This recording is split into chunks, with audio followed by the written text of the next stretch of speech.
келесі келген жұмыс орнымыз алtta электриктерді дайындайтын жұмыс орны. Яғни бұланда біз мына Казатовканың студенттері осы орында бір айдан бері қазір толық тәжірибеден өту үстінде.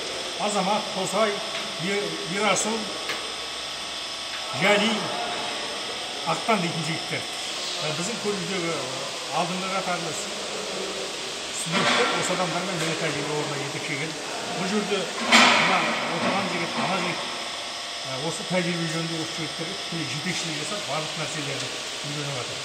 Жігіттер қалай бағалайсыздар? Мына жігіттердің үйренуге таланты, қабілеттері бар ма? Мақсат, сен айт. Ана видеоға барып жақындап айтшы. Талаптар бар ғой, жасап отыр да. Бұны керек деп ойлаймын да. Ерте келеді ғой да. Аға оқып жатыр ғой. Оқығаннан кейін тәжірибе алады ғой.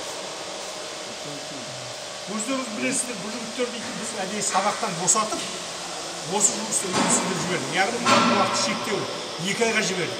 2 айдан кейін бұларда уже сессия басталады. Енді 2 айдан кейін аламыз. Егер оқу орны келісіп жатса, мүмкін орындарда тағы да қосымша осындай студенттер жібереміз. Егер осы студенттердің жұмысына риза болсаңыздар, енді келесі жылдан бастап биыл оқу сессия тапсырғаннан кейін бізде таза өндірістік, технологиялық тәжірибелер басталады. Сол уақытта тағы да жіберіп өздерінің мамандығын орындары шыңдауына жағдай жасауымыз керек.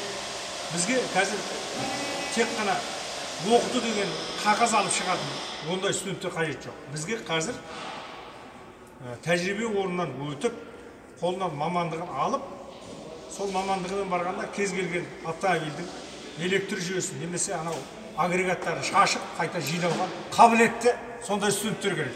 Сондықтан сіздерге де өтініш, біздің жігіттерімізді, біздің де ниетімізді қабылдап, жақсылап үйретіп шығуларыңызды сұраймыз. Келістік қой, ой мақсат. Рахмет баршаңызға. Мен мына жігіттермен хабарласып отырып, жиі келем. Бүгін де міне түгел